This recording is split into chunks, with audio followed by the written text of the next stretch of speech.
परमसुखदं केवलं ज्ञानमूर्तिं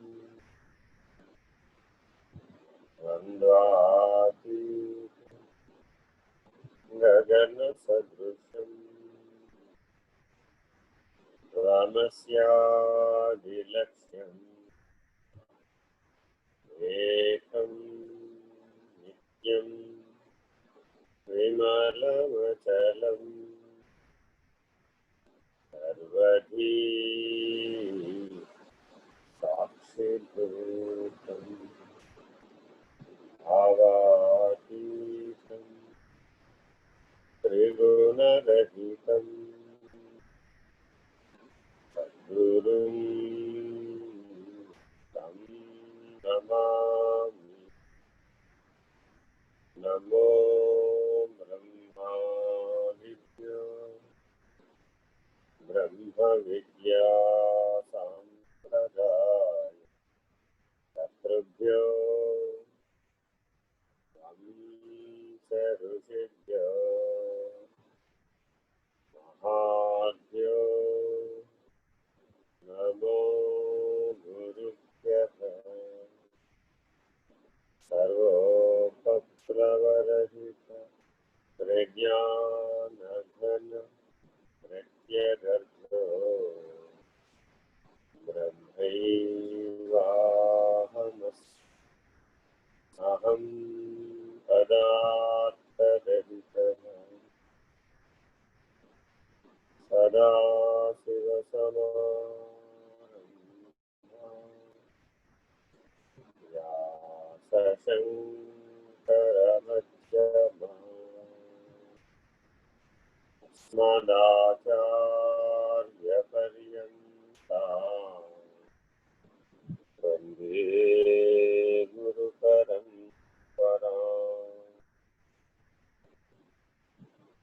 हरिः ओम्। श्रीगुरुभ्यो नमः। हरिः ओम्। नारायण नारायण।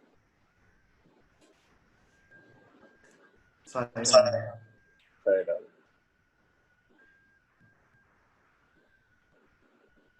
ఈరోజు జూమ్ నుంచి డైరెక్ట్ యూట్యూబ్ లింక్ పనిచేయడం లేదండి. అదేంటే కనెక్షన్ టైమ్ అవుట్ ఎర్రర్ వస్తుంది, అంటే నెట్వర్క్ ఎర్రర్ వస్తుంది.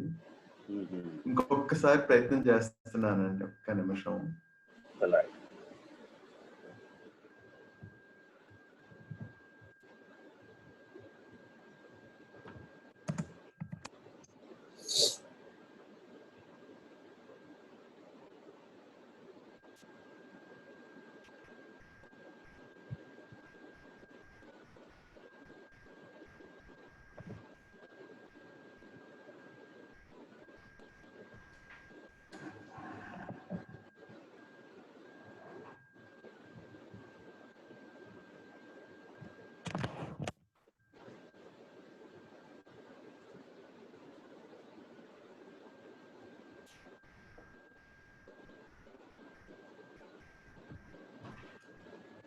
లేదండి, అక్కడనే అయిపోతుంది.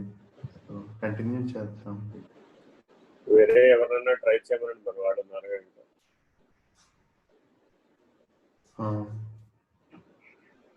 అంటే హోస్ట్ గా లాగిన్ అవి ఉండాలండి. నేను రైట్ నౌ లాగిన్ అయి ఉన్నాను. వివేక్ లేడా? కో హోస్ట్ కూడా ట్రై చేయొచ్చాము. లైవ్ ఒక్క నిమిషం శ్రీకాంత్ గారికి ఇస్తానండి. అంటే ఇది జూమ్ కి యూట్యూబ్ కి మధ్య ఉన్న కనెక్టివిటీ అండి. సో బట్ ట్రై చేద్దాం. శ్రీకాంత్ గారు మీకు కో హోస్ట్ ఇచ్చానండి, మీరు ఒకసారి ట్రై చేస్తారా?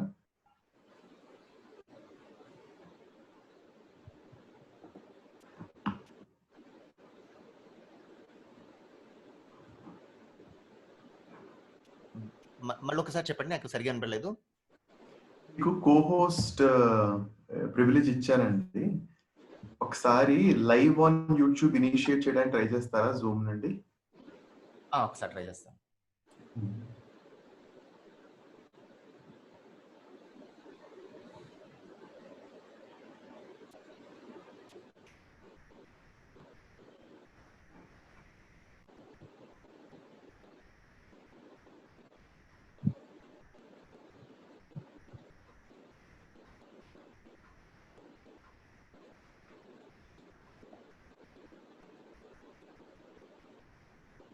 నాకు ఆప్షన్ ఎక్కడ కనబడట్లేదండి.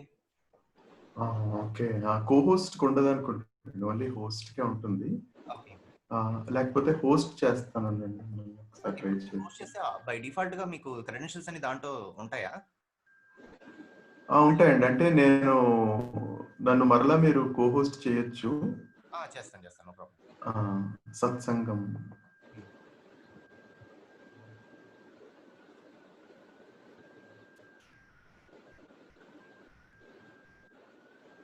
చేశానండి హోస్ట్.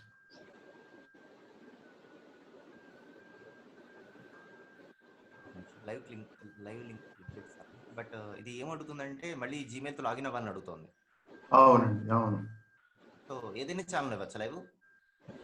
ఏదైనా ఇవ్వండి ఈ రోజుకి, నో ప్రాబ్లం. ఆ లింక్ మనం పంపిస్తే చాలు మన మిత్రులకి. దెన్ సత్సంగ్ టైమ్స్ చేస్తున్నాను.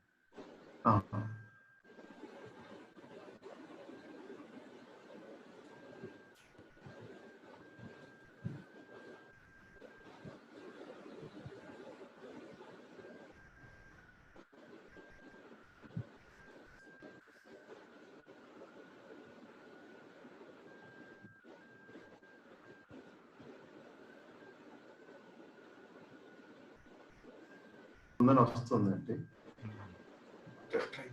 లేదంటే నేను ఆడియో సరేనండి, అయితే మొదలు పెడతాను. యదాకాశో ఋషికేశః నానోపాధిగతో విభుః తద్భేదాత్ భిన్నవత్ భాతి తన్నాసే కేవలో భవేత్.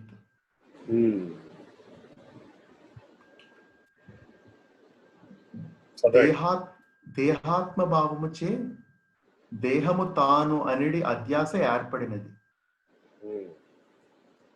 దేహము పరిమితమై ఉన్నందున తాను పరిమితుడనని భావన కలుగుచున్నది. దేహమునకు పుట్టుక ఉన్నందున తాను పుట్టుక గలవాడనని అభిప్రాయం ఏర్పడుచున్నది. దేహము నశించును కనుక తాను నశించువాడనని ఆలోచన కదులుచున్నది. దేహము దృశ్యమై తెలియబడుచున్నది. తాను దృక్కుయై దేహమును దర్శించుచున్నాడు గాన తాను దేహము కన్నను అన్యమై ఉన్నాడు.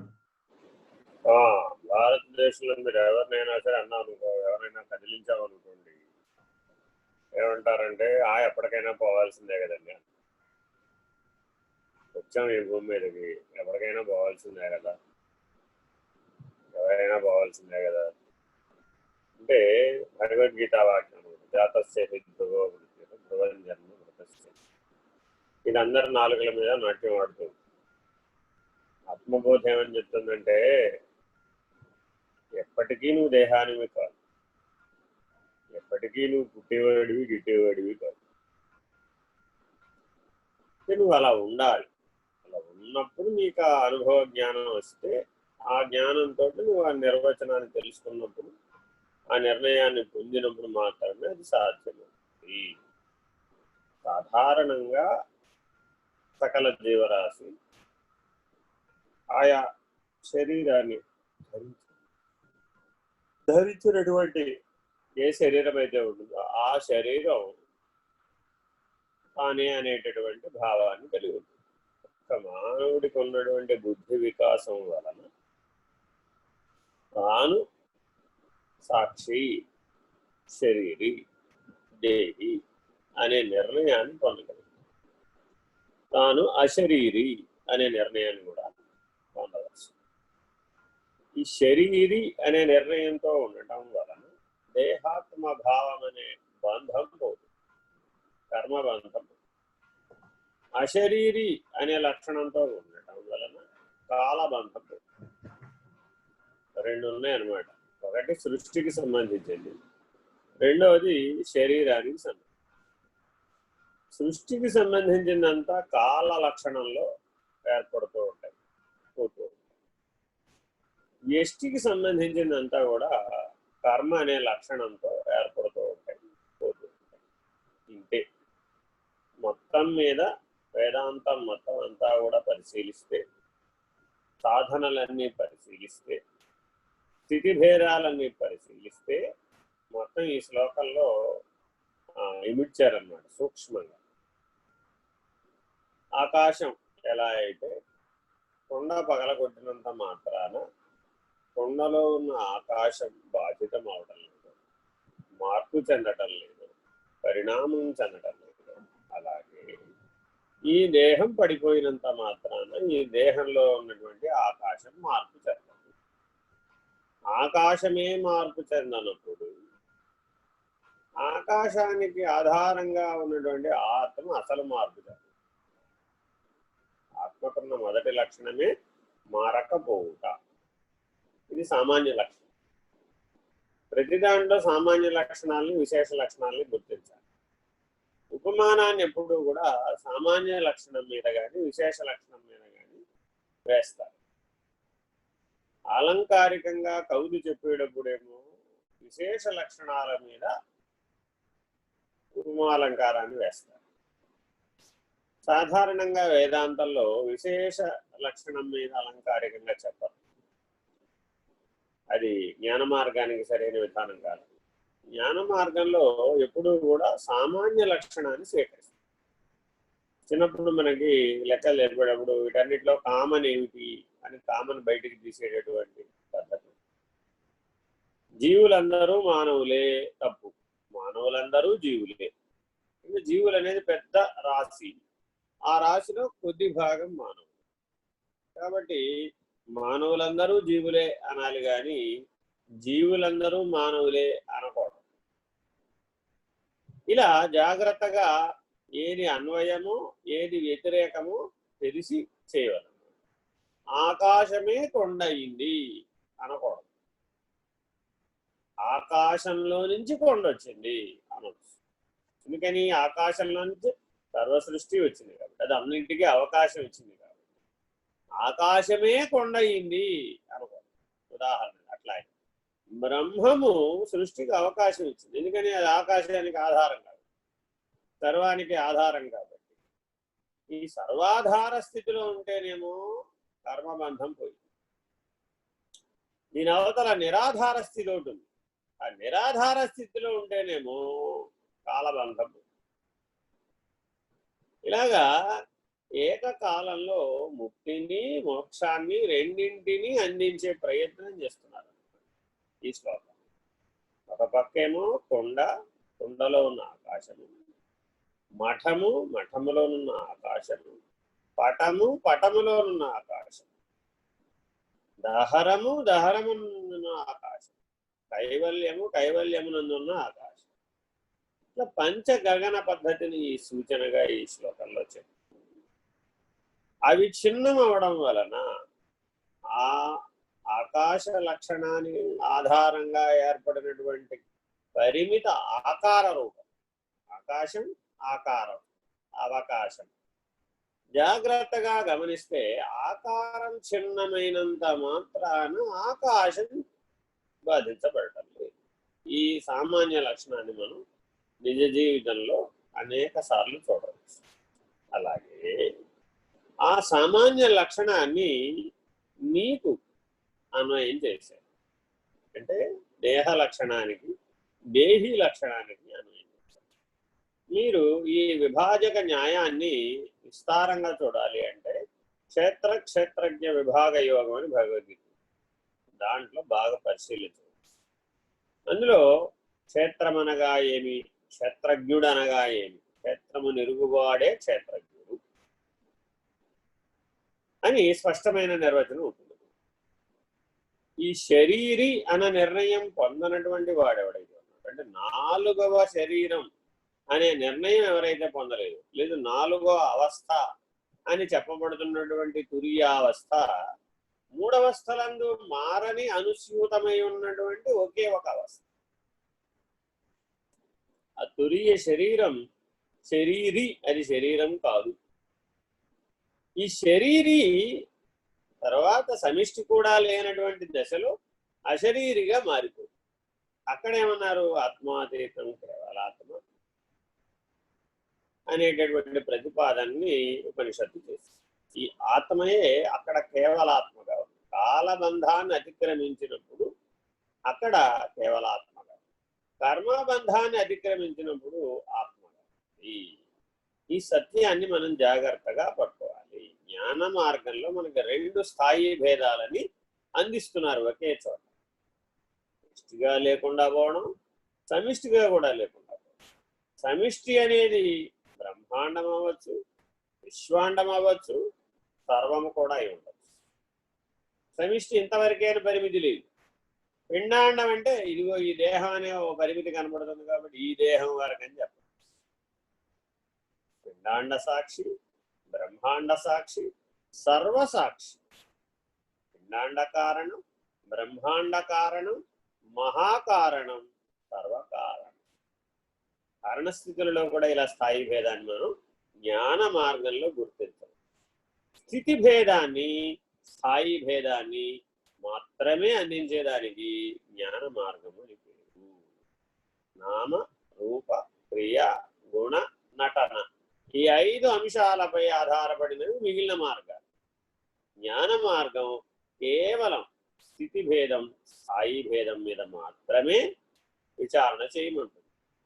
మిగిలినటువంటి నామ, రూప, క్రియ, నటన గుణములను వ్యవహార కాలంగా భావించి నిరసించమంటుంది.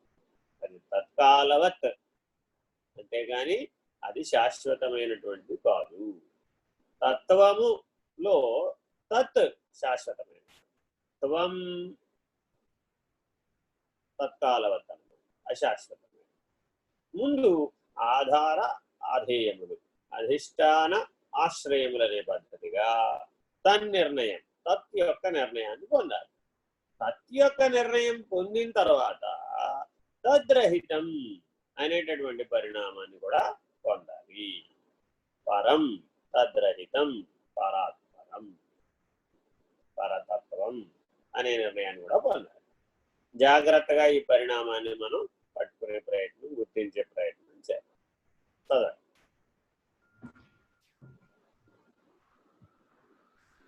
ఈ సత్యమును గ్రహించలేని అజ్ఞాన దశలో తాను ఉపాధికి పరిమితుడనని భావించుచున్నాడు.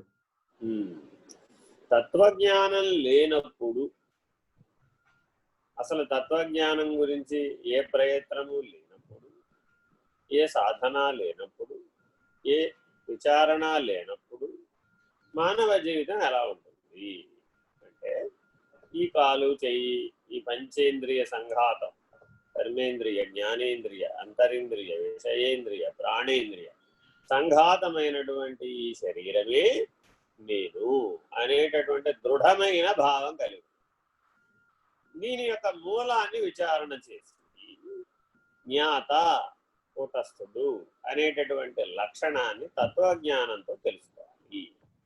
ఈ జ్ఞాత, కూటస్థుడు స్వప్రకాశ అభిన్నులు, ప్రత్యక్ పరమాత్మలు, స్వప్రకాశ అభిన్నులు.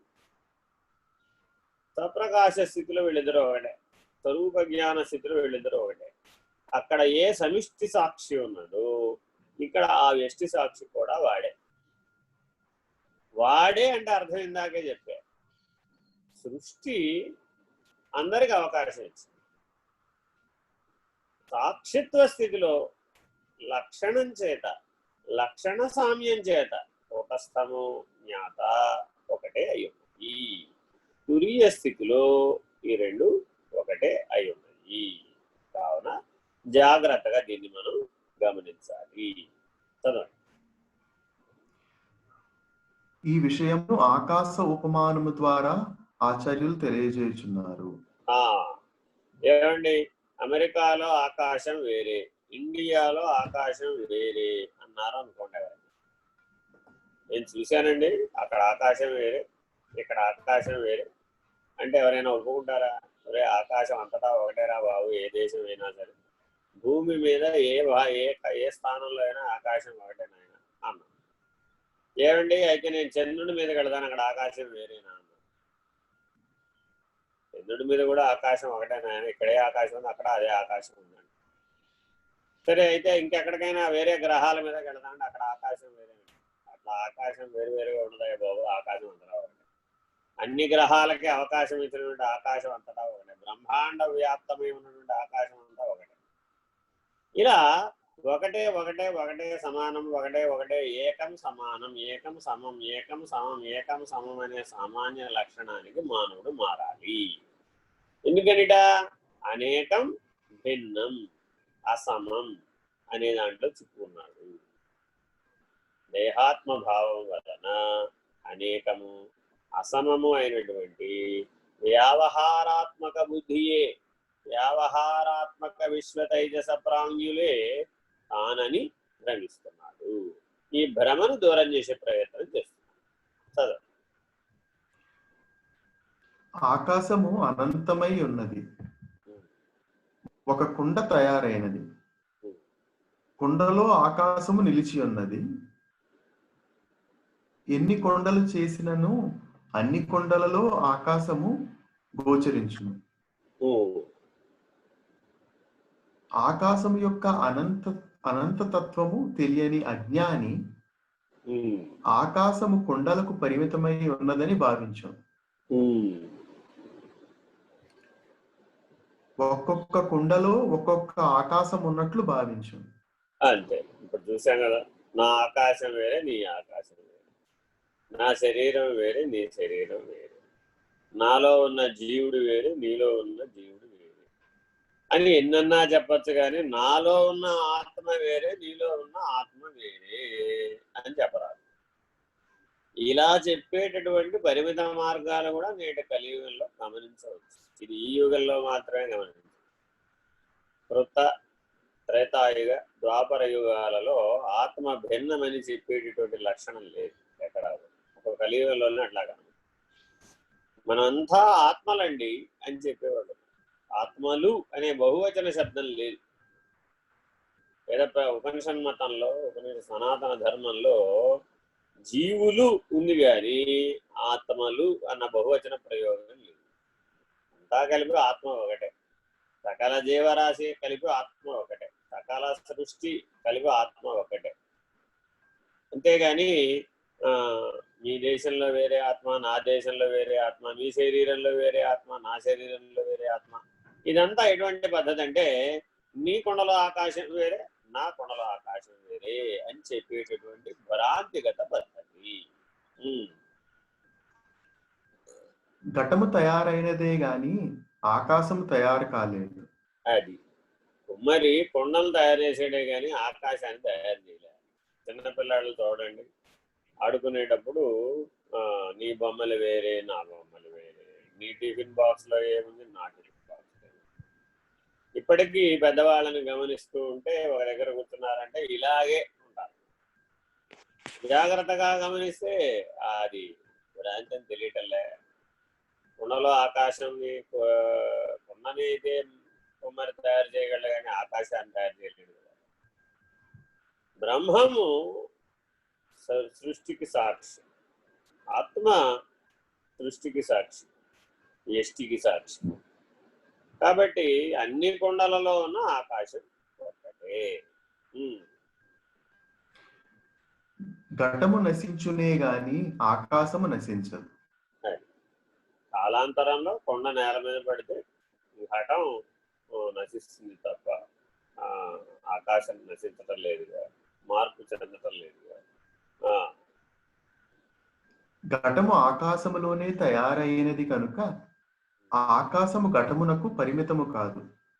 అది దేని చేత దేనిలో ఏది తయారైందో అది దానిని పరిమితింప చేయగలదు. ఘటమును ఒక చోట నుండి మరి ఒక చోటకి తరలించినప్పుడు ఘటము కొనిపోబడునే గాని ఆకాశమును తరలించుట జరగదు. అది మార్కెట్కి వెళ్ళావు, కొండ కొన్నావు కొమ్మరి దగ్గర. అప్పుడు కొండలో ఉన్న ఆకాశం కొమ్మరి దగ్గర ఉంది. కొండ ఇంటికి తెచ్చుకున్నావు. కొండనే తెచ్చుకున్నాను కానీ కొండలో ఉన్న ఆకాశాన్ని కూడా తెచ్చుకున్నాను అన్నాడు. నువ్వు ఏం కొనడానికి వెళ్ళావు బాబు అంటే కొండలో ఉన్న ఆకాశాన్ని కూడా కొన్నానండి అన్నాడు. ఏం తెచ్చావు బాబు అంటే కొండలో ఉన్న ఆకాశాన్ని కూడా తెచ్చానండి అన్నాడు. అదేంటయ్యా, కొండ కొంటే కొండలో ఉన్న ఆకాశం రాదా, వేరుగా చెప్తావేమిటి అన్నట్టు. కొండ కాకుండా కొండలో ఉన్న ఆకాశం వేరుగా లేదయ్యా, ఆకాశంలోనే కొండ ఉంది అనేటటువంటి తార్కిక జ్ఞానం కలిగి ఉండాలి. ఈ మీమాంస, అందుకే విచారణా పద్ధతిని మీమాంసా పద్ధతి అంటారు. ఉత్తర మీమాంస, పూర్వ మీమాంస అని రెండు దర్శనాలు ఉన్నాయి. పూర్వ మీమాంస అంతా కూడా చార్వాక దర్శనం, అంటే వస్తుగతమైన దర్శనం. ఉత్తర మీమాంస అంతా కూడా తత్వగతమైనటువంటి దర్శనం. ఈ సత్యాన్ని మనం గుర్తుపెట్టుకోవాలి. రెండు రకాల విచారణలు భారతదేశంలో ప్రబలంగా కనబడుతూ ఉంటాయి. వస్తుగతమైన సత్యాన్ని మాత్రమే ఒప్పుకునేటటువంటిది చార్వాక దర్శనం. అంటే ఉండే సత్యం, అసలు ఆకాశం లేనే లేదండి. 4 భూతాలే. చార్వాక దర్శనంలో 4 భూతాలే ఉంటాయి. అంటే వాయువు, అగ్ని, జలము, పృథ్వీ, ఈ 4 ఉన్నాయి. ఆకాశం అనేది చార్వాక దర్శనంలో లేదు. ఎందుకంటే అది వస్తువు కాదు కాబట్టి, అది తత్వం కాబట్టి. అది తత్వం అయినప్పుడు మిగిలిన 4 కూడా తత్వములే సమిష్టి స్థితిలో. అయితే స్థూల దర్శనం మాత్రమే కలిగినటువంటి వాళ్ళకి అనుభవానికి వస్తున్నటువంటిది వాయువు, అగ్ని, జలము, పృథ్వీ, ఈ 4 మనకి అనుభవానికి వస్తుంది. ఈ ఆకాశం అనేది అనుభవానికి రావడం లేదు.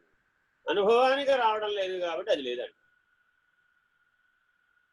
మనం కూడా ఈ ప్రాథమికంగా మానవుల బుద్ధి అంతా కూడా ఈ చార్వాక దర్శనానికే ఎదిగి ఉంటుంది. ఈ ఎదుగుదలనే మనం విజ్ఞానంగా భావించి దీన్ని పొందుతూ ఉన్నాము. అందువలన ఈ వస్తుమయ దర్శనం నుంచి తత్వమయ దర్శనానికి మానవుడు ఎదగాలి. అప్పుడు మాత్రమే తనలో ఉన్న సాక్షిని, శరీరిని, దేహిని గుర్తించగలుగుతాడు. చదవండి.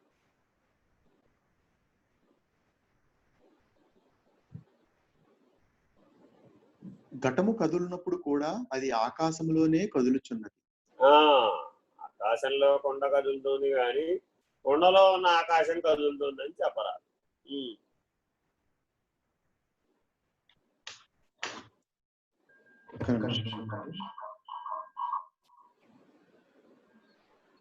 అది కొంచెం ఇంటర్నెట్ కనెక్షన్ అన్స్టేబుల్ గా ఉందండి ఈరోజు. ఓకే,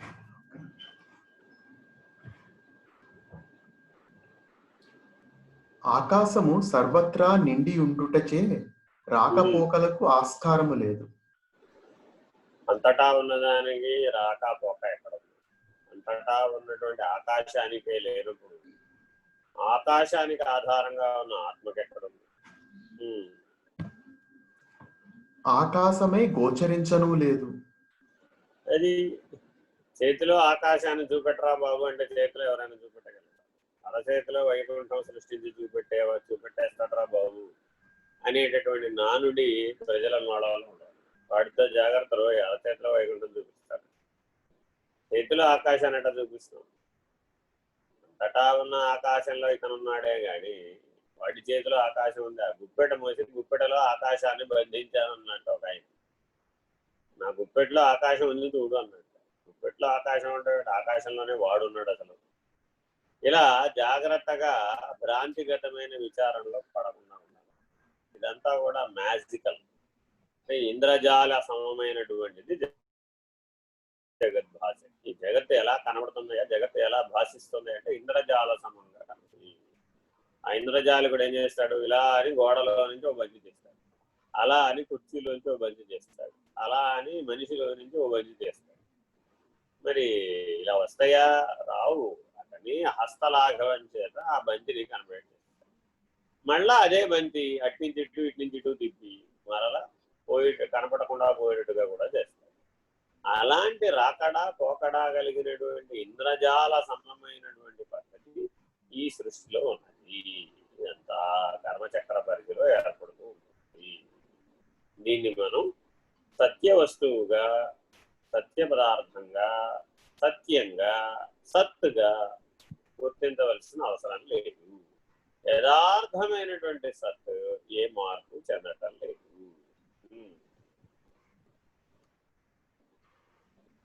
ఘటము వికారము చెందును, ఆకాశము అవికారి అయి ఉన్నది. అది వికారి అవికారి. మానవుడు తన జీవితం మొత్తం మీద వికారములు షడ్వికారములతో కూడుకొని జీవిస్తున్నాడా, అవికారిగా ఉన్నాడా? నేను విలక్షణుడను, నేను సాక్షిని, నాకు షడ్వికారములు లేవు అనేటటువంటి నిర్ణయంతో జీవించాలి.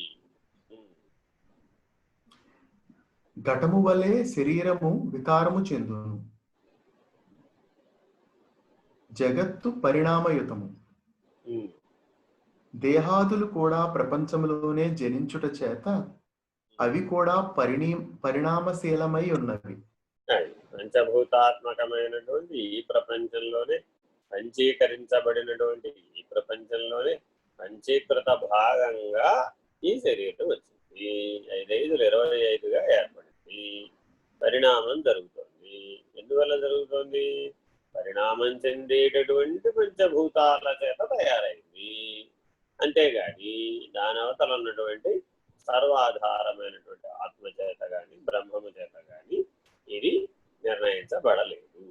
కాబట్టి దేహము ఘటము వంటిది, అందున్న ఆకాశము ఆత్మ వంటిది, బ్రహ్మాండము ఘటము వంటిది, దానికి ఆధారమైనటువంటి బ్రహ్మము సాక్షి, సృష్టి సాక్షి బ్రహ్మము, వ్యష్టి సాక్షి ఆత్మ. జడమగు వస్తువు తనను గాని తన కన్యమైన దానిని గాని తెలుసుకొనలేదు. అది ఒక కుర్చీ మరొక కుర్చీని తెలుసుకోలేదు, ఒక సోఫా మరొక సోఫాని తెలుసుకోలేదు, ఒక ఫ్యాన్ మరొక ఫ్యాన్ తెలుసుకోలేదు, ఒక టీవీ మరొక టీవీని తెలుసుకోలేదు, ఒక మొబైల్ మరొక మొబైల్ తెలుసుకోలేదు. ఇట్లా వస్తుగతమైన ప్రపంచంలో ఏ వస్తువు మరొక దాన్ని తెలుసుకోలేదు. చైతన్యమైనటువంటిదే తెలుసుకోగలిగే శక్తి కలిగింది. అందువల్ల నీకు తెలుసుకోగలిగే శక్తి ఉందా లేదా అని మానవుడు ప్రశ్నించుకోవాలి. నేను దేనైనా గుర్తించగలిగే శక్తిని కలిగి ఉన్నానా లేదా? కలిగి ఉన్నాను. ఆ గుర్తించగలిగే శక్తి చైతన్యం యొక్క లక్షణం. జడ లక్షణం శరీరం. శరీరం నేను అనుకోవడం జడ పద్ధతి, అది చైతన్యం నేను కాదు. జడ చైతన్య విమర్శ చేసి చైతన్యమే నేననే నిర్ణయాన్ని మొట్టమొదట పొందాలి. చైతన్యమే తెలుసుకొను. దేహము జడము గనుక తనను గురించి గాని అన్యమైన వస్తువులను గురించి గాని తెలియదు. డాక్టర్ గారు కూడా శరీర సమానుడే అనుకోండి, అప్పుడు మరో శరీరాన్ని ఎలా ఉన్నటువంటి సమస్యను ఎలా గుర్తిస్తాడు? ఆయన చైతన్య స్వరూపుడు కాబట్టి మరొక శరీరంలో వచ్చిన సమస్యను తెలుసుకుని పరిష్కరిస్తాడు. అలాగే ప్రతి శరీరము అంతే. ఆ శరీరంలో ఉన్నటువంటి చైతన్యమే నేననేటువంటి వాడు. అందుకని ఆత్మకి ఎన్ని లక్షణాలు చెప్పారు? 5 లక్షణాలు. నేను సత్స్వరూపుడను, నేను చైతన్య స్వరూపుడను, నేను ప్రకాశ స్వరూపుడను, నేను జ్ఞాన స్వరూపుడను, నేను ఆనంద స్వరూపుడను. ఈ 5 లక్షణాలతో ఉన్న నేనుని గుర్తించాలి. ఇది శరీరీ.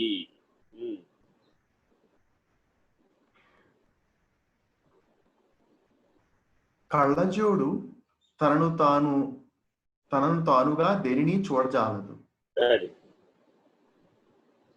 మనము కళ్ళజోడు ద్వారా సమస్తమును దర్శించగలుగుతాము.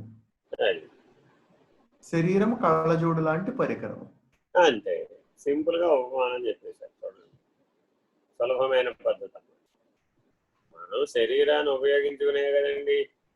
నేను ఈఫిల్ టవర్ చూశాను, స్టాచ్యూ ఆఫ్ లిబర్టీ చూశాను, సిడ్నీ బ్రిడ్జ్ చూశాను, అంటార్కిటికాకి వెళ్ళాను, ఎవరెస్ట్ పర్వతం ఎక్కాను, ఇలా ఎన్నన్నా చెప్పవయ్యా బాబు. నేను కాశీ వెళ్ళాను, నేను రామేశ్వరం వెళ్ళాను, నేను కేదార్నాథ్ వెళ్ళాను, నేను తిరుపతి వెళ్ళాను, ఇలా ఎన్నన్నా చెప్పవయ్యా బాబు. నేను జపం చేశాను, తపం చేశాను, లేకపోతే ధ్యానం చేశాను, లేకపోతే గోపురం ఎక్కాను, లేకపోతే పిరమిడ్ ఎక్కాను, ఇలా ఎన్నన్నా చెప్పు. ఇదంతా దేంతో చేసావు? శరీరంతో చేసావా? చైతన్యంతో చేసావా? శరీరం చేసిందంటే శరీరము స్వయముగా తనకు తాను వెళ్ళాలి. శరీరం జడం, కళ్ళజోడు లాంటిది.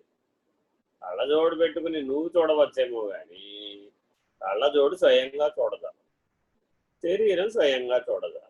కావాలంటే మనం ఒక శవం దగ్గరికి వెళ్ళి ఆ శవాన్ని ఏమైనా చూడమంటే చూస్తుందా? వినమంటే వింటుందా? తినమంటే తింటుందా? ఏ క్రియలు లేవు దానికి. పడి ఉండటం తప్ప. అటువంటిది ఈ శరీరం. జాగ్రత్తగా గుర్తించాలన్నమాట. శరీరమే గనక సశక్తమై ఉంటే శవము కూడా సశక్తమే అయి ఉండాలి కదా. అది సశక్తం కాదు కదా, అశక్తం. దీనికున్న శక్తి అంతా చైతన్యంలో ఉందే గాని శరీరంలో లేదు. శరీరం కేవలం పనిముట్టు. పెద్ద బాక్సర్ దగ్గరకో, బాడీ బిల్డర్ దగ్గరకో, లేకపోతే రెజ్లర్ దగ్గరకో వెళ్ళారు. వాడి కొండ అంత శరీరం ఉందనుకో. ఆ కొండ అంత శరీరం అందులోంచి చైతన్యం తప్పుకుందనుకోండి, ఏమీ లేవలేదు. నేల మీద పడుతుంది. లేవమంటే లేవదు, దాని పనులు చేయమంటే చెయ్యదు. అప్పటి వరకు చేసిన విశేష కార్యక్రమాలన్నీ చేయమంటే చెయ్యదు. ఆయన అద్భుత ప్రతిభాశాలి అండి. గొప్ప గొప్ప నాటకాలు వేసాడండి, గొప్ప గొప్ప సినిమాలు ఆడాడండి. గొప్ప గొప్పవన్నీ వాడి జీవితంలో చేసిన గొప్ప గొప్ప పనులన్నీ వాడి శవం దగ్గర ఏకరవు పెట్టామండి. అది ఏమైనా లేస్తుందా? ఏమైనా చేస్తుందా? చేయదు కదా. కాబట్టి అందులో ఉన్నటువంటి శరీరి లేడు. అందులో ఉన్నటువంటి శరీరి ఆ స్థానంలో లేడు. శరీరి తప్పుకున్న తర్వాత శరీరం నిష్ప్రయోజనం, కళావిహీనం. ఇది మనం దీన్ని తెలుసుకోవడం కోసమే ఆఖరి చూపులకు వెళ్ళమని చెప్తారు. ఆఖరి చూపులకు వెళితే అంటే వాడు మాట్లాడగలిగే స్థాయిలో ఉండగా వెళ్ళమని అర్థం. పోయిన తర్వాత వెళ్ళమని కాదు. వెళితే కాస్త జీవిత సారాంశమైన ఓ మాట చెప్తాడు. లేదు కనీసం ఆ శరీరి, ఆ జీవి అందులో నుంచి అలా నిష్క్రమిస్తున్నాడో తెలుస్తుంది. కనీసం ఈ నిష్క్రమించేటటువంటి వాడు రెండు స్థాయిలో ఉంటాడు. ఒకడేమో జీవుడు, ఒకడేమో శరీరి. సాక్షిగా ఉండి శరీరాన్ని వస్త్రము వలె జీర్ణమైన వస్త్రమును ఎట్లా వదిలివేశాడు, అలా వదిలివేసేటటువంటి కెపాసిటీ కలిగినటువంటి వాడు, స్థితి కలిగినటువంటి వాడు, శక్తి కలిగిన వాడు శరీరి. వాసాంసి జీర్ణాన్ని యథా విహాయ నవాణి గృహ్ణాతి నరోపరాణి తథా శరీరాన్ని విహాయ జీర్ణ అన్యాని సంయామి నవాణి దేవి. ఈ జీవుడు ఈ శరీరం మీద ఉన్నటువంటి భ్రాంతి చేత వదిలిపెట్టి మరొక శరీరంలోకి ప్రవేశిస్తాడు. శరీరి అన్నాం అనుకోండి, శరీరికి ఈ దేహమైనా ఆ దేహమైనా శరీరియే. దేహాంతర ప్రాప్తి లేదు శరీరికి దేహాంతర ప్రాప్తి లేదు. వాడు అన్ని శరీరాలలో సాక్షిగానే ఉన్నాడు. జీవుడు వీడికి మాత్రమే దేహాంతర ప్రాప్తి. కర్మవశాత్, అతనికి ఉన్నటువంటి ఆసక్తి చేత, అతనికి ఉన్న సంగత్వం చేత. వీళ్ళిద్దరూ ఈ రెండు స్థాయి భేదాలని గుర్తించి నువ్వు శరీరిగా ఉండాలి, ఇప్పుడు కూడా జీవుడుగా ఉండకూడదు. వీళ్ళిద్దరూ శరీరానికి భిన్నమే, వీళ్ళిద్దరూ జడ వస్తువులు కాదు.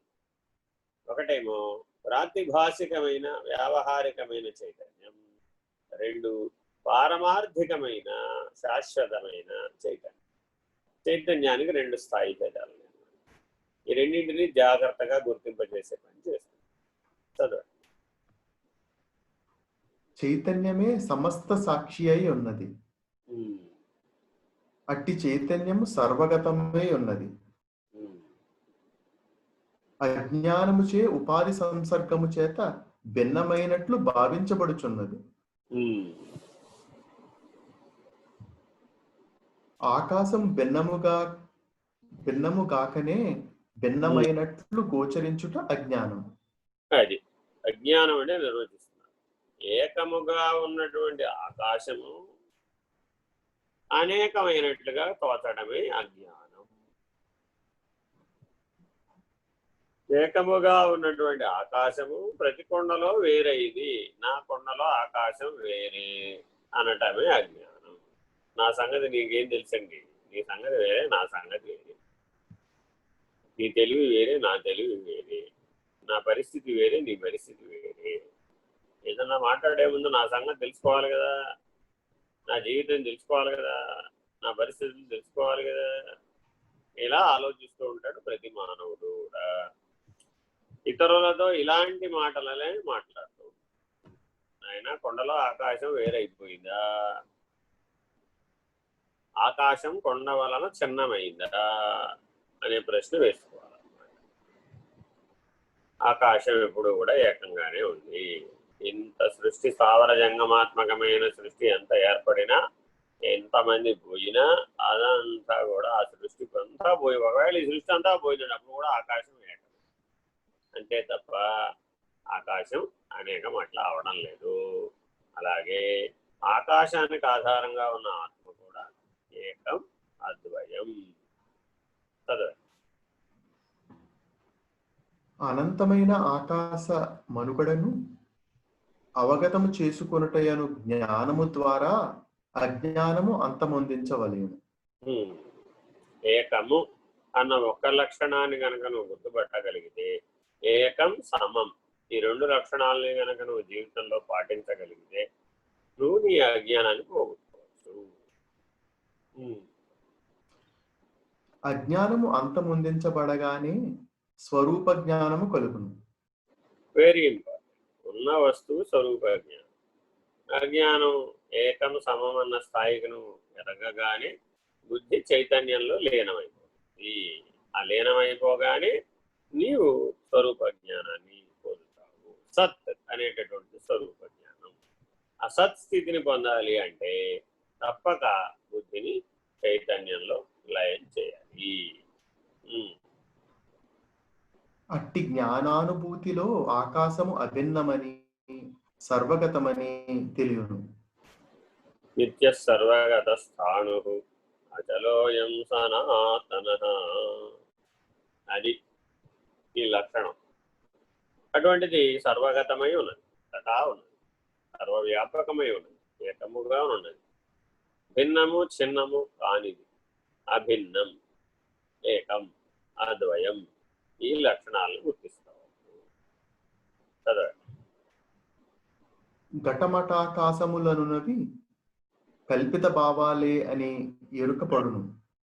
మా ఇంటిలో ఉన్న ఆకాశం వేరే, మీ ఇంటిలో ఉన్న ఆకాశం వేరే. నా శరీరంలో ఉన్న ఆకాశం వేరే, నీ శరీరంలో ఉన్న ఆకాశం వేరే. అంతా పటాకాశంలో భాగమే కదా నాయన, అంతా అందులో అంశీభూతమే కదా. ఎట్లా వేరయ్యింది? నువ్వు ఒక ఇల్లు కట్టినంత మాత్రాన, ఒక ఆశ్రమం కట్టినంత మాత్రాన, ఒక గుడి కట్టినంత మాత్రాన, ఒక ప్రార్థనా మందిరం కట్టినంత మాత్రాన ఆకాశం వేరవుతుందా? భగవంతుడు వేరవుతాడా? బ్రహ్మము వేరవుతుందా? నా దేవుడు వేరే, నీ దేవుడు వేరే. కలియుగంలో వచ్చే అన్ని సమస్యలు దేంతో మొదలవుతాయంటే దీంతోనే మొదలవుతాయి. నా దేవుడు వేరే, నీ దేవుడు వేరే. నా మార్గం వేరే, నీ మార్గం వేరే. నా శరీరం వేరే, నీ శరీరం వేరే. నా ఆకాశం వేరే, నీ ఆకాశం వేరే. ఇది అజ్ఞానం. వేరు వేరు అనుకుంటాయి అజ్ఞానం. ఏకం అద్వయం అనుకోవటమే జ్ఞానం. సరే. ఘటమటములు నశించినను ఆకాశము నశించదని తెలియను. అంతే. ఒక ఇల్లు పడిపోవచ్చు, ఓ దేవాలయం పడిపోవచ్చు, ఒక ప్రార్థనా మందిరం పడిపోవచ్చు. ఏది ఉన్నా ఏది పడిపోయినా భూమి మీద, భూమి చుట్టూతా ఆవరించబడిన ఆకాశం ఎప్పుడు ఒకటిగానే ఉంది. ఈ తేడాలు పాడాలన్నీ మనం పెట్టుకున్నవే కానీ వాస్తవానికి లేవు. అలాగే అనంతుడైన పరమాత్మ ఉపాధి సంసర్గము చేత ఆకాశము భిన్నముగా గోచరించులాగున పరిమితుడైనట్లు తెలియచున్నాడు. ఊరికే తత్కాలవత్. దానికి పరమాత్మ ఏమో ఆ బ్రహ్మాండ సాక్షిగా ఉన్నాడు. అక్కడ ఉన్నటువంటి పరమాత్మ ఇక్కడ ఎలా కనబడుతున్నాడయ్యా అంటే కాళ్ళు చేతులతోటి సాకారంగా ఒక బొమ్మని మనం మనిషి ఎలా ఉన్నాడో భగవంతుడు కూడా అలాగే తయారు చేస్తాడు. అయితే మరీ మనలాగానే భగవంతుడు ఉంటే బాగోదు కాబట్టి ఆయన కొన్ని విశేషమైనటువంటి ఆకార విశేషాలు, లక్షణ విశేషాలు, ప్రతీకాత్మకమైనటువంటి బోధగా ఈ జ్ఞాన మార్గాన్ని అందించటం కోసమని, నీవు సర్వాధారుడని తెలియజెప్పడం కోసమని, సర్వజ్ఞుడని తెలియజెప్పడం కోసమని అనేక రకాలైన ప్రతీకాత్మక పద్ధతిగా నీకు అందించారు. కర్మ మార్గంలో, భక్తి మార్గంలో, యోగ మార్గంలో. జ్ఞాన మార్గంలో స్వరూప జ్ఞానం యొక్క నిష్ఠ చేత శరీరి అనేటటువంటి నిర్ణయం చేత తురీయ స్థితిని అనుకోవడం చేత లక్షణ సామ్యంగా నీవు ఈ ఆత్మ ఆ పరమాత్మ ఈ ప్రత్యేగాత్మ ఆ పరమాత్మ ఏకస్థము ఒకటే ఏకం అద్వయం తత్వమసి అనేటటువంటి లక్ష్యార్థాన్ని నువ్వు పొందుతావు. సరే, ఉపాధి అనున్నది కేవలము అధ్యాసే గనుక అట్టి కల్పిత భావము నశించగానే ఏకమై తెలియబడును. అంటే నువ్వు ఉపాధిగతమైనటువంటి భిన్న పద్ధతి, చిన్న పద్ధతి, వీళ్ళందరూనండి కార్మికులండి, వీళ్ళందరూనండి ఓనర్లండి, వీళ్ళందరూనండి అని ఒక్కొక్క సమూహాన్ని వేరు చేసి కేటగరైజేషన్. ఈ కేటగరైజేషన్ ఇంపార్టెంటా కాదా అంటే వస్తుగతంగా దేహగతంగా చిన్నపిల్లవాడు ఎట్లా అయితే తన ఆట బొమ్మలని సెగ్రిగేట్ చేస్తాడో కేటగరైజ్ చేస్తాడో ఇదంతా అదే పద్ధతి. దీనికి ఇవాళ మనం చాలా విశేషమైన విజ్ఞానంగా భావించేసి దానిని అనేక పద్ధతులుగా ప్రజెంటేషన్ ఇచ్చేసి ఆ ప్రజెంటేషనే అద్భుతమైనటువంటి ప్రతిభా విజ్ఞానంగా భావించబడి ఎంతసేపు 10 మందిని విడగొట్టడమే పని, 10 మందిని కలపడం అనే పని ఉండదు. మీరు ఈ యుగంలో గమనిస్తే ఎవరికి వాడు ఆ గ్రూప్ కంటే ఈ గ్రూపు చాలా విశేషం, ఈ గ్రూప్ కంటే ఆ గ్రూప్ చాలా విశేషం, దానికంటే ఇది విశేషం అంటే దీనికంటే అది విశేషం. మీ ఊళ్ళో గణపతి విశేషం కాదండి, ఫలానా ఊళ్ళో గణపతి విశేషం అండి. గణపతి దైవము సబ్కా మాలిక్ ఏకే కదా, ఆ ఏకత్వంలో ఉంది కదా, ఆ సమత్వంలో ఉంది కదా, విషమత్వంలో లేదు కదా అంటే లేదండి. మీ ఊళ్ళో గణపతి కంటే మా ఊళ్ళో గణపతి విశేషం. ఈ విశేషం చేత లాగబడటం, ఆకర్షించబడటం అధ్యాస. వాడి శరీరంలో ఏదో విశేషం ఉంది, వీడి శరీరంలో ఏదో విశేషం. వాడి శరీరం అయినా అదే రకంగానే తయారైంది, అదే రకంగానే డాక్టర్ చేత ట్రీట్మెంట్ ఇప్పించబడుతుంది. మిస్టర్ యూనివర్స్ అయినా మిస్ యూనివర్స్ అయినా డాక్టర్ దగ్గరికి వెళ్తే ట్రీట్మెంట్ అదే, ఏం మారదు. పేదవాడైనా ధనికుడైనా చేయబడేటటువంటి ట్రీట్మెంట్ ఒకటే, అంతేగాని అనాటమీ ఏం మారదు. పేదవాడైనంత మాత్రాన ఏమి ఒక ఆర్గాన్ తక్కువ ఉండదు, ధనికుడైనంత మాత్రాన ఏమి ఆర్గాన్ ఎక్కువ ఉండదు. 5 5 25 ఎవరికి ఉన్నా సరే, అంతకుమించి ఎవరికి 26వ లక్షణం ఎవరికి ఉండదు. తత్వ దృష్టితో చూసినప్పుడు మాత్రమే ఈ శరీర దృష్టిని వదిలిపెట్టాలి. ఇలా మన నిజ జీవితంలో మనం ఎట్లా అయితే వారి వ్యవహార భేదం చేత, వస్తు భేదం చేత, స్వగత భేదం చేత వారు పొంది ఉన్నట్లుగా భావించినటువంటి భౌతికమైనటువంటి అంశాల చేత, ధనధాన్యముల చేత, వస్తు సమృద్ధి చేత వారిని విశేషంగా చూడడం వలన పెద్ద ప్రయోజనం లేదు. ఇది ఆభాస, అధ్యాస, తత్కాలవత్. నీకు నీ బ్యాంక్ అకౌంట్లో 10 లక్షల కోట్లు ఉన్నాయి, ఎప్పుడు గుర్తొస్తుంది? వ్యవహార కాలంలో మాత్రమే. చిన్న నిద్రలోకి పోయావు, ఏమైంది? నువ్వు లేవు, నీ ఇల్లు లేదు, నీ కారు లేదు, నీ ప్రపంచం లేదు, నీ బ్యాంకు లేదు, నీ 10 లక్షల కోట్లు లేవు, ఎవరు లేదు, నిరామయం. ఈ పెద్ద నిద్ర ఆ చిన్న నిద్ర రెండు సమానములే. సుషుప్తి మరణము మూర్ఛలు సమములు. మరపు సుషుప్తి మరణము మూర్ఛలు సమానములు. మరచిపోయినా ఇంతే సంగతి. మనకెంతో విజ్ఞానం ఉందని అందరూ అనుకుంటూ ఉంటాం. ఆ విజ్ఞానం కాలాంతరంలో ఏమైంది? వరుస క్రమంలో పునరుజ్జీవనం పొందలే, మరుగుకు పోయింది. మళ్ళా మొదలెట్టాము సమాజం. ఏనాడో లక్షల సంవత్సరాలు, కోట్ల సంవత్సరాల క్రితం నుంచే నాగరికత ఉంటే మళ్ళా నిప్పు ఎక్కడుందా అని వెతికే దశ నుంచి మళ్ళా మొదలెట్టేసాము. ఎందువల్ల? మరుగుకు పోయింది.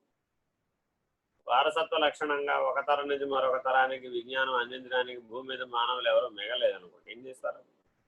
మళ్ళా పునరావృత్తి, మళ్ళా మొదలుపెట్టాం. మళ్ళా చక్రం కనిపెట్టాం, మళ్ళా రథాలు కనిపెట్టాం, మళ్ళా బస్సులు కనిపెట్టాం, మళ్ళా విమానాలు కనిపెట్టాం, మళ్ళా ఒక్కొక్కటి విజ్ఞాన విస్తృతి కలిగి. ఇలా ప్రపంచంలో పునరావృత్తి జరుగుతూ ఉంటుంది, సృష్టిలో పునరావృత్తి జరుగుతూ ఉంటుంది. అయినంత మాత్రాన కుండలో ఆకాశం వేరుగా ఉన్నది అనటం ఎంత సత్యము. నా శరీరంలో ఉన్న ప్రతిభ చేత నా చైతన్యం వేరే, నా శరీరం వేరే, నేను వేరే అని చెప్పడం అధ్యాస. సర్వగతం ఏకం ఆత్మ అద్వయం. చదవండి. ఏకమైన వస్తువు సర్వవ్యాపి కనుక పరమాత్మను విభుః అని సూచించాను. Very important. విభు, ప్రభు, ఈ మాటలు బాగా మనకి వినపడుతూ ఉంటాయి భక్తి మార్గంలోనూ జ్ఞాన మార్గంలో. నియంత, నియామకుడు, జగన్నియామకుడు, సర్వనియామకుడు, విభు, ప్రభు. సరే, విభుడైన పరమాత్మను ఋషికేశః అని కూడా ఆచార్యుల వారు ఈ శ్లోకంలో తెలియజేసిరి. ఎవరయ్యా ఈయన అంటే ఋషికేశుడు. సర్వజీవుల హృదయాంతర్గతములందు అంతరాత్మగా ఉన్నటువంటి పరమాత్మ ఎవరయ్యా అంటే ఋషికేశుడు. ఇది గుర్తుపెట్టుకోవాలి. సర్వజీవుల హృదయాంతరాళమునందు నేనున్నాను అని పరమాత్మ చెప్పాడు. అలా చూడగలిగిన వాడే యోగి. సర్వభూతస్తమాత్మానం సర్వభూతాని చాత్మని ఈక్షతే యోగయుక్తాత్మ సర్వత్ర సమదర్శన. యోగము అంటే అర్థం ఏమిటి? కష్టమైన నిర్వచనం. సర్వత్ర సమదర్శన, ఈక్షతే యోగయుక్తాత్మ. ఈ ఆత్మభావంలో నిలకడ చెంది అంతటా అన్ని భూతములందును ఉన్నటువంటి ఒకే ఆత్మను దర్శించువాడెవడో వాడు యోగి.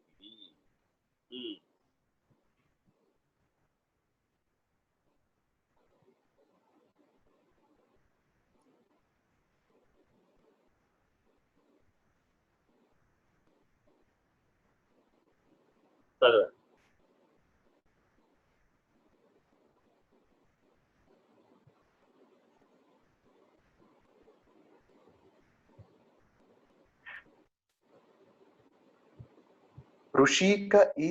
ఋషికేశః అనగా ఇంద్రియములకు ప్రభువు అని అర్థం. ఋషికము అంటే ఇంద్రియం సమూహం. 5×5=25. ఈ పంచీకరణలో ఉన్న 5×5=25 ఎప్పుడు గుర్తుపెట్టుకోవాలి. దీనికి ప్రభువు ఋషికేశుడు.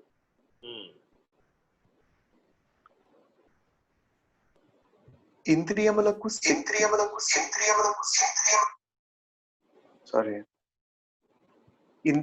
శక్తి నొసగు ఆత్మయే ఇచ్చట ఋషికేశ అని తెలియబడినది. అదియును గాక ఇంద్రియ నిగ్రహము గలవారే ఉపాధిరహితులై ఋషికేశుడైన పరమాత్మానుభూతిని పొందుటకు అర్హులని తెలియుట గమనార్హము. అది గమనార్హము. ఏమండి, మీరు ఏదో చెప్తున్నారు కానీ నా హృదయంలో పరమాత్మ ఉన్నాడని నాకు తెలియబట్టలేదేంటండి? ఇదే కదా మానవులందరిది ప్రశ్న. అందుకని వారేమంటున్నారు, అయ్యా నువ్వు ఇంద్రియ నిగ్రహమే గనక లేకపోతే, అభ్యాస వైరాగ్యాల చేత ఇంద్రియ నిగ్రహాన్నే గనక నువ్వు పొందకపోతే, ఇంద్రియాలకు అధిష్టానమై ఉన్నటువంటి శరీరి ఎలా తెలుసుకుంటావు? తెలుసుకోలేవు కదా. శరీరినే గుర్తించలేని వాడివి అశరీరిని ఎట్లా గుర్తిస్తావు? డిగ్రీఏ పాస్ కాని వాడు ప్రొఫెసర్ ఎట్లా అవుతాడు? పిహెచ్డి ఎట్లా పాస్ అవుతాడు?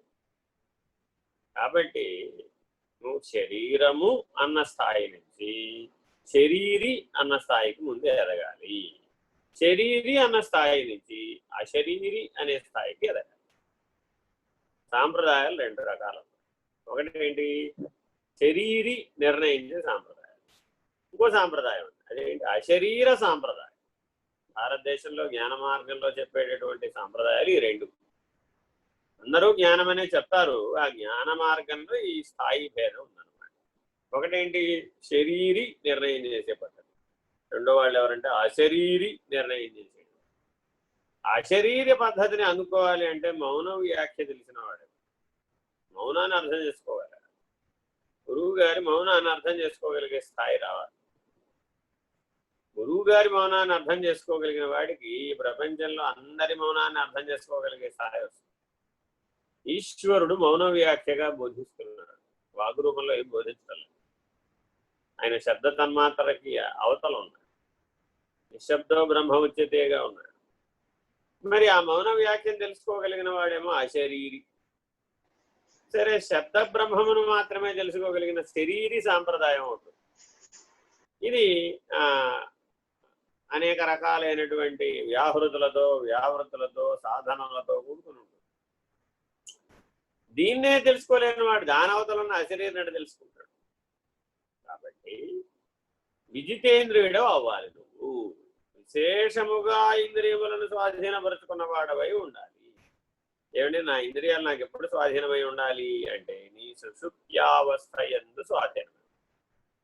ఇంద్రియం అంటే కాళ్ళు చేతుల ఇంద్రియాలని కాదు, అంతరింద్రియాలు ప్రధానం. అంతరింద్రియాల చేత బహిరింద్రియాలు నడపబడుతున్నాయి. కాబట్టి అంతరింద్రియాల మీద నీ స్వాధీనత ఉండాలి. ఏమంటే సాధన ఎందుకు చేయాలండి? అసలు స్వరూప జ్ఞానానికి సాధన చేయగలేదుగా, ఉన్నది గుర్తుపడ్డమే కదా అనేటటువంటి వాళ్ళు చాలా మంది ఉన్నారు ఇవాళ రోజు. సరే, గుర్తుపట్టచ్చు. ఎలాగా? శరీరిగా నువ్వు గుర్తుపడితే, శరీరముగా గుర్తుపట్టే స్థాయిలో నుంచి శరీరిగా గుర్తుపట్టే స్థాయికి చేరాలి. నేనెవరకు ఆన్సర్ అలా రావాలి అంటే మరి తగినటువంటి ప్రయత్నం చేయాలి. ఆ ప్రయత్నానికి సాధన అనిపోయింది. ఏ సాధన నీకెందుకు, వేషానికి పనికిరాదు విను మాయయ్య. ఎక్కడ పనికిరాదు? శరీరి అశరీరి నిర్ణయం పొందడానికి పనికిరాదు. అక్కడ ఇంద్రియాలు లేవు, సాధన చేయడానికి వీలుగా. కాబట్టి ఏ మాట ఎక్కడ చెప్పారో పెద్దలు తెలుసుకోవాలి.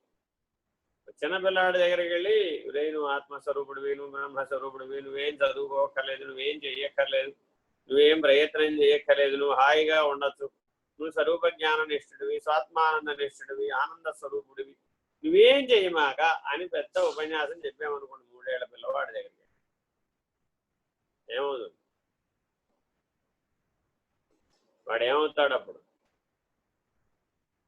వాడి ఎదుగుదల ఆగిపోతుంది, వికాసం ఆగిపోతుంది. నిజానికి నీ వాక్యాలు పట్టించుకునే స్థాయిలో కూడా, స్థితిలో కూడా వాడు ఉంటాడు. ఇప్పుడు మన దగ్గర మనం అనుసరించేటటువంటి సాధక ప్రపంచంలో కూడా అందరు ఇలాగే ఉంటారు. చూడటానికి ప్రపంచంలో అనేక మంది 30 ఏళ్ళు, 40 ఏళ్ళు, 60 ఏళ్ళు, 70 ఏళ్ళు, 90 ఏళ్ళు కనబడుతున్నారే కానీ వారిలో ఉన్న వికాస ధర్మం 3 ఏళ్ల దగ్గర ఆగిపోయింది. అందువల్ల వారి సంస్కారయుతమైనటువంటి జీవనం, వారి స్వభావయుతమైన జీవనం, ఎవరి ఆట వాడిది అంతే. పిల్లల్ని చూడండి, ఎవడి ఆట వాడిది అంతే.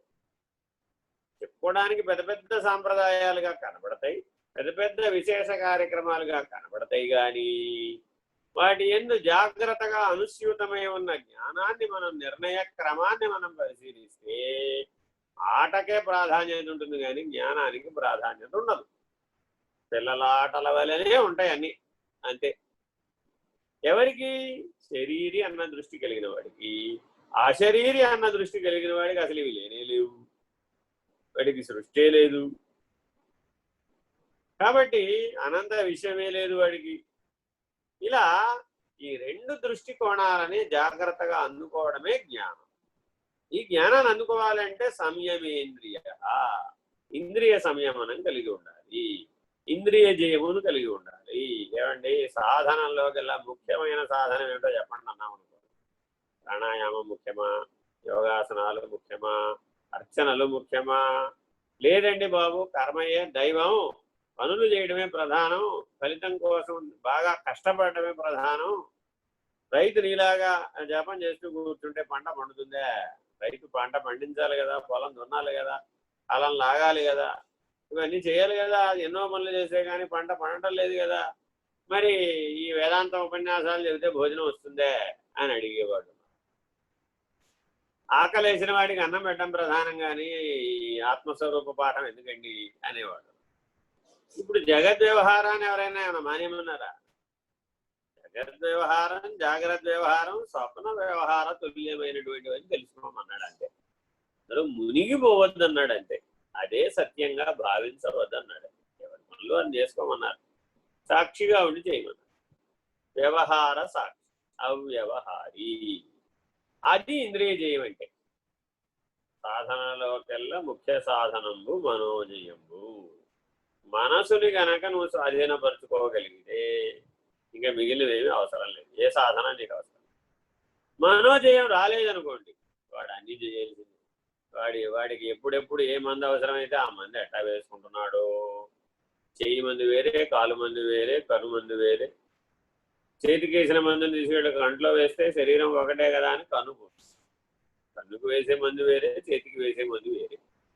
ఇలా ఎలా ఉందో అలాగే నీ సమస్యను బట్టి సాధన అనేది మందు లాంటిది. ఇది గుర్తుపెట్టుకోవాలి.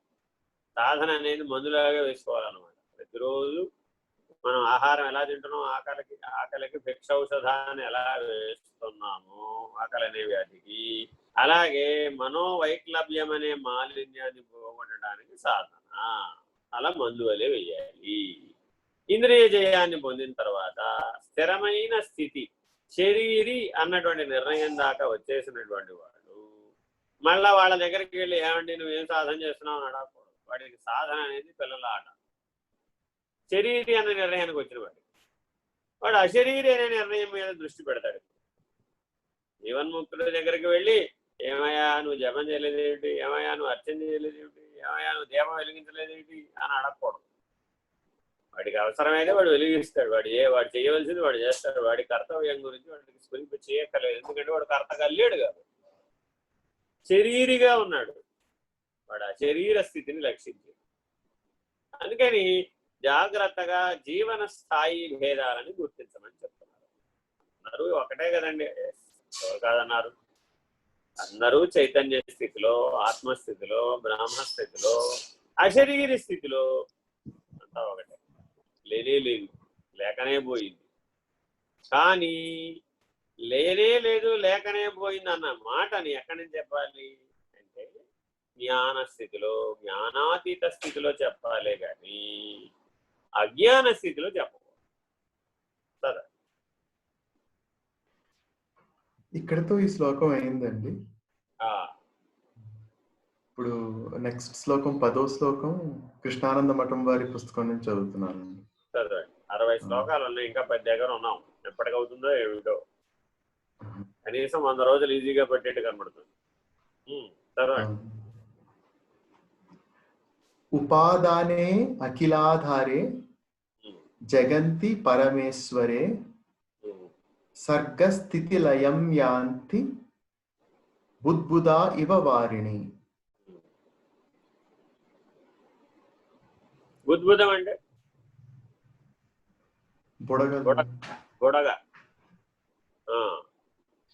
బుడగని ఉపమానంగా తీసుకుని చెప్తున్నారు. ఏ శ్లోకంలో ఏ ఉపమానం తీసుకుని చెప్తున్నారనేది గ్రహించాలన్నమాట. సముద్రం సత్యమా, బుడగ సత్యమా, సముద్రం సత్యమా, అల సత్యమా, సముద్రం సత్యమా, సముద్రం అలలో వచ్చే నురుగు సత్యమా, సముద్రం సత్యమా, నురుగులో వచ్చిన బుడగ సత్యమా. జాగ్రత్తగా ఇదే ఉపమానంలోనే భోగి ఉన్నాడు, యోగి ఉన్నాడు, జ్ఞాని కూడా ఉన్నాడు. ఈ శ్లోకాన్ని జాగ్రత్తగా విచారించాలన్నమాట. స్థాయి భేదం జాగ్రత్తగా విచారించాలి. జీవనం యొక్క స్థాయి భేదం చెప్తారన్నమాట. భోగి ఏమో ఏమనుకున్నాడు, గాలి బుడగ జీవితం, నీటి బుడగ యవ్వనం, నేడు మరల రాదు కాబట్టి అనుభవించే ఇప్పుడే, అనుభవించే రాజా అనుకుంటూ ఉంటాడు వీడు భోగి. ఇవాళ ఉన్న క్షణం రేపు రాదు కదా, కాబట్టి హాయిగా తిను, హాయిగా పడుకో, హాయిగా ఆనందించు, వీడు భోగి. అర్థమైందండి? ఇలాంటి వాళ్ళు కూడా ఉంటారు. కమ్మగా తిను, కమ్మగా పడుకో, కమ్మగా ఆడుకో, కమ్మగా అనుభవించు, జీవితాన్ని ఆనందించు, ఇది భోగ లక్షణం. ఇలా చెప్పేవాళ్ళు కూడా ఉంటారు. మీ జీవన సారాంశం ఏమిటి? ఈ 4 మాటలే చెప్పేవాడు. కమ్మగా తిను, కమ్మగా పడుకో, కమ్మగా ఆనందించు. ఇది ఇది భోగ లక్షణం. సరే, యోగ లక్షణం. నాయనా ఇది శాశ్వతం కాదు, దీని వెనక చైతన్యం ఉంది, చైతన్యాన్ని గుర్తుపట్టు, ప్రకాశాన్ని గుర్తుపట్టు, సమంగా ఉండు, సాక్షిగా ఉండు. దానికి ఇదిగో ఈ సాధనలు చెయ్యి. సాధన దృష్ట్యా చెప్పేటటువంటి పద్ధతి, దర్శన దృష్ట్యా చెప్పే పద్ధతి యోగం. సాధన దృష్ట్యా, దర్శన దృష్ట్యా చెప్పేటటువంటి పద్ధతి యోగం. దానికి ఒక సిద్ధి దశ ఉంటుంది. సిద్ధి దశకు వచ్చేటప్పటికని స్వరూప జ్ఞానంగా మారు. ఏ సిద్ధి అయినా సరే ఇది గుర్తుపెట్టుకో. కొంతమంది ఆకాశయానం చేస్తారు, కొంతమంది విహారం చేస్తారు, ఆకాశ విహారం, గ్రహాంతరాలకు వాళ్ళకు కూడా వెళ్ళొచ్చాను. సరే, అదంతా అదొక రకమైనటువంటి యోగ మార్గం, అదొక రకమైన సిద్ధి దశ. స్వరూప జ్ఞానం లోపలికి వచ్చేటప్పటికి అన్నీ కలిసిపోయి, ఆకాశంలో ఎగిరాడన్నా, నీళ్ళ జలస్తంభన చేశాడన్నా, అగ్నిస్తంభన చేశాడన్నా, గ్రహాంతరాళాలకు వెళ్ళొచ్చానన్నా, ఎన్ని చెప్పినా ఇవన్నీ రకరకాల యోగ మార్గాలు. ఇవన్నీ ఆయా సాధన మార్గం. ఏమంటే నీ భవిష్యత్తు తెలుసుకున్నాను, నీ భూతకాలం తెలుసుకున్నాను, నా భవిష్యత్తు తెలుసుకున్నాను, నా భూతకాలం తెలుసుకున్నాను, నా జన్మాంతరాల గురించి తెలుసు. ఏమిటైతే స్వరూప జ్ఞానం దగ్గరకు వచ్చేటప్పటికి ఇవన్నీ కొరగవు, వీటికేం విలువ లేదు. ఇవన్నీ సాధనలు సిద్ధులు, సాధనలు సిద్ధులు. ఇలా భక్తి మార్గం, యోగ మార్గం రెండు ఉంటాయి. ఇది ఒక స్థాయి పేరు. దీని తర్వాత ఇంకొక స్థాయి పేరు ఎప్పుడూ ఉండే సముద్రం. ఎప్పుడు ఉండే సముద్రం కాదయా, ఘనీభవించిన సముద్రం. ఘనీభవించిన సముద్రంలో జలచరాలు లేవా? ఉన్నాయి, అడుగులు ఉన్నాయి, అవి కూడా ఘనీభవించిపోయి. మరి ఇప్పుడు జలచరములందు జలం ఉన్నట్లు జలచరంలో జలం ఉందా, జలంలో జలచరం ఉందా అంటే స్వరూప జ్ఞానం అనే సముద్రంలో జలచరాలు. అలాగే ఆత్మ అన్నటువంటి బ్రహ్మము అనేటటువంటి స్వరూప జ్ఞానంలో ఇవన్నీ భాగం. శరీరి అన్నటువంటి తురియ నిష్టకు వచ్చేసేటప్పటికి వీటికి ఏం విలువలేదు, ఈ భౌతికమైన అంశాలకి ఏం విలువలేదు. అయితే అశరీరి అన్న స్థితికి వచ్చేసాడండి. వీడి విజ్ఞానం ఎంత దూరం వెళ్ళిపోయిందయ్యా అంటే సర్వసాక్షికి అతీతం. వ్యష్టి సాక్షి దగ్గర ఆగల అయిన సమిష్టి సాక్షి, సర్వసాక్షి, విశ్వాతీతం అనేటటువంటి స్థాయికి వెళ్ళాడు. ఇది అశరీరి. ఈ అశరీరి లక్షణంతో ఉన్నటువంటి వాడికి ఇప్పుడు నువ్వు జపమాల, తులసిమాల అయితే ఇది ఫలితం, రుద్రాక్షమాల అయితే ఇది ఫలితం, స్ఫటికమాల అయితే ఇది ఫలితం, ఇంకేదో రకరకాల మాలలు ఉన్నాయి, ఆ మాలతో చేస్తే ఇది ఫలితం, ఈ మాలతో చేస్తే అది ఫలితం అని వీడి దగ్గరికి వెళ్ళి చెప్పామనుకోండి, ఏం ప్రయోజనం? కాబట్టి నీ ఎదుగుదల నీ జ్ఞానాన్ని బట్టి ఉంటుంది. బుడగల దగ్గర ఆగిపోయి ఇదే సముద్రం అనకూడదు, మురగల దగ్గర ఆగిపోయి ఇదే సముద్రం అనకూడదు, అల దగ్గర ఆగిపోయి ఇదే సముద్రం అనకూడదు. యథార్థమైనటువంటి స్థితిని, యథార్థమైనటువంటి జ్ఞానాన్ని పొందాలి. సరే, క్రిందటి శ్లోకంలో చెప్పబడిన నానా ఉపాధుల పుట్టుక, స్థితి, లయములు ఈ శ్లోకం విచారణ చేస్తున్నది. అది పోయిన దాంట్లో చెప్పారుగా, కొండలు వేరుగా పుట్టినాయి, కొండలో ఆకాశం వేరుగా పుట్టిందా, కొండ ఆకాశాన్ని పరిమితించిందా, ఇవన్నీ చెప్పారు కదా. ఇప్పుడు మళ్ళీ దానికి కంటిన్యూయేషన్ లో చెప్తారు. వారిని బుద్బుధ ఇవ, నీటిలోని అలల వలన బుడగలు వచ్చినాయి. నీటిలోని అలలు నీటి నుండి పుట్టి నీటిలో నీరుగానే ప్రవర్తించి నీటిలోనే లయమైనాయి.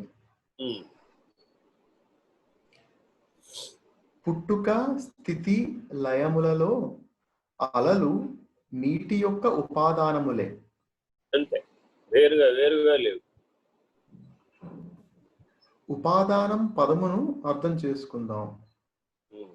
కుండకు మట్టి ఉపాదానం, ఉపాదాన కారణం. Material is material cause. అంటే కుండ ఆకారం అంతా నిండి ఉన్న పదార్థం కుమ్మరి నిమిత్త కారణం. అది కారణంలో ఉన్నటువంటి స్థాయి భేదాన్ని వివరించి చెప్తున్నారు. నిమిత్త కారణం, ఉపాదాన కారణం, సర్వకారణం. కుమ్మరి నిమిత్త కారణం, కుండను చేసిన కారణం. చక్రం, కర్ర, పనిముట్లు. అట్లే అలలో ఉన్నది నీరే కనుక అలకు నీరు ఉపాదాన కారణం.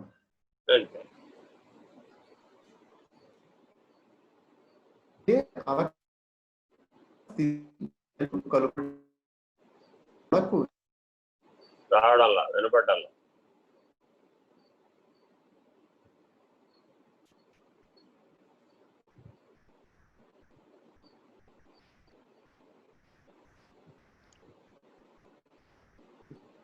ఇప్పుడు వస్తుందండి, బ్రేక్ అవుతుంది. ఒక్క నిమిషం.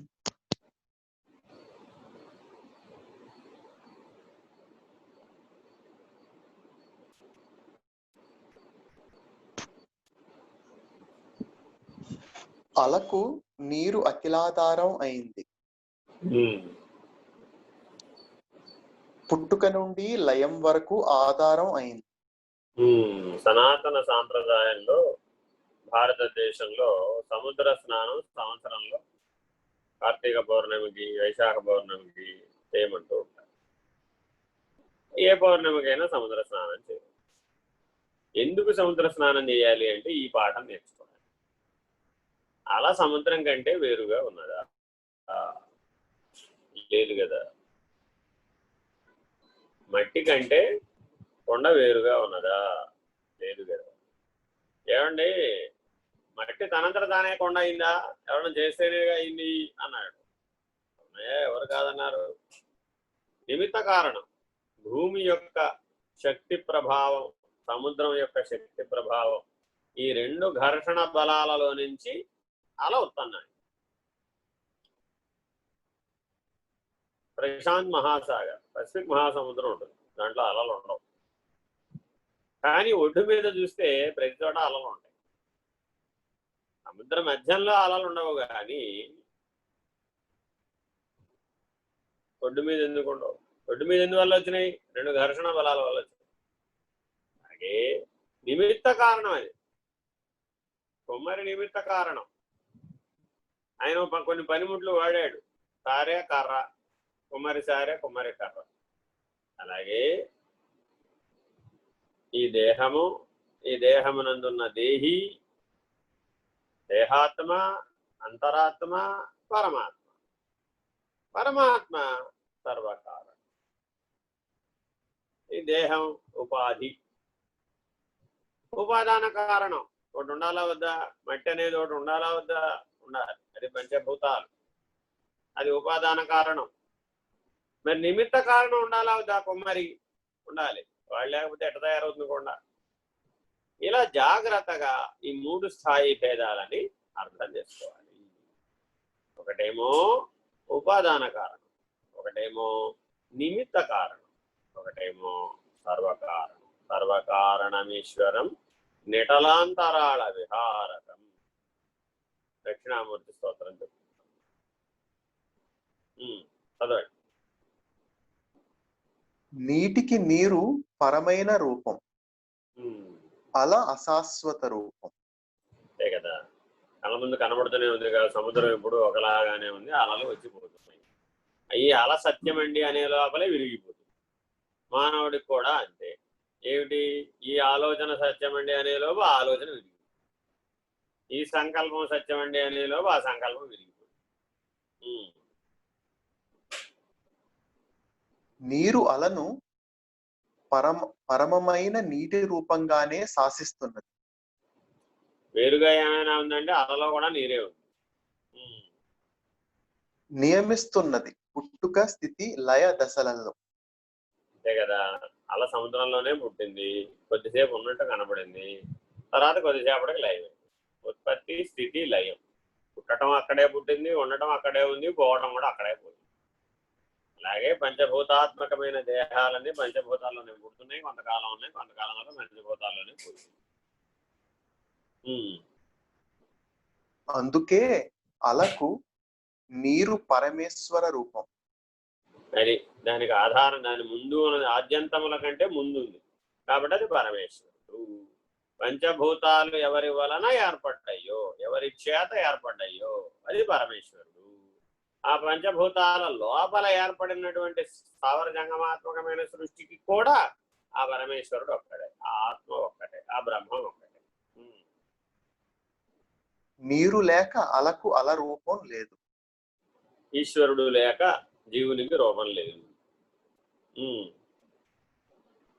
సృష్టిలో జీవుడు చూచే భౌతిక పదార్థములు, విషయములు, నామరూప క్రియాగుణములు, అహంకార మమకారాదులు, సుఖ దుఃఖాది ద్వంద్వములు అన్నీ జగత్ అని చెప్పబడుతున్నది. అంటే జగత్ అంటే నిర్ణయం ఇదే, సర్వద్వంద్వానుభవము జగత్, వేరే ఏం లేదు. ఏకత్వానుభవం స్వరూప జ్ఞానం, బ్రహ్మం ఆత్మ. ద్వంద్వంగా నీకు తోస్తోంది, ద్వంద్వంగా అనుభవం అవుతుంది, ద్వంద్వంగా నువ్వు ప్రేరేపించబడుతున్నావు, ద్వంద్వంగా నీవు దాని యందు సంగత్వ దోషాన్ని పొందేవు, ఏకంగా గుర్తించలేదు, విషమంగా గుర్తించావు, సమంగా లేవు, అది అజ్ఞానం.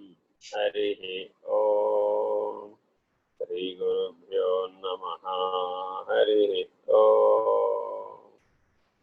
పూర్ణమద పూర్ణమిదం పూర్ణాత్ పూర్ణముదచ్యతే పూర్ణస్య పూర్ణమాదాయ పూర్ణమేవావశిష్యతే.